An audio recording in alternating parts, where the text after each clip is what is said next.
Hi guys, எல்லாருக்கும் இனிய காலை வணக்கம். பருவதமலை போகணுன்னு ரொம்ப நாள் ஆசை. மலை மேலே இருக்க ஈஸ்வரனை போய் பார்க்கணுன்னு தோணிக்கிட்டே இருந்தது. கடைசியாக தள்ளி தள்ளி போய் இன்றைக்கி போகணும் அப்படின்னு முடிவு பண்ணி நைட்டு ஒரு 2 மணிக்கு வீட்டிலேருந்து கிளம்புனோம். அங்கே போகிறதுக்கே 5:30 ஆகிடுச்சு. சாப்பிட்டு நாங்கள் மலை ஏற ஸ்டார்ட் பண்ணோம்.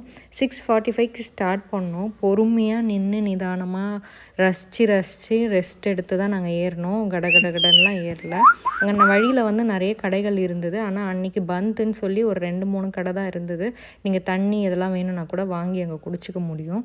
அண்ட் இதோட ஃபுல் vlog கௌதி சோபியில் இருக்குது. நீங்கள் வேணும்னா செக் பண்ணுங்கள். உங்களுக்கு ட்ரெக்கிங் பிடிக்கும், இல்லைனா உங்களுக்கு சிவன் பக்தி ஜாஸ்தினா நீங்கள் மலை ஏறும்போது உங்களுக்கு எந்த விதமான சோர்வுமே தெரியாது. மூச்சு இறைக்கும் அவ்வளோ மட்டும்தான். ஆனால் இந்த கடப்பாறை பாதையெல்லாம் ரொம்ப த்ரில்லிங்கான எக்ஸ்பீரியன்ஸ். கண்டிப்பாக ஒரு தடவையாவது லைஃப்பில் நீங்கள் இதை எக்ஸ்பீரியன்ஸ் பண்ணணும்.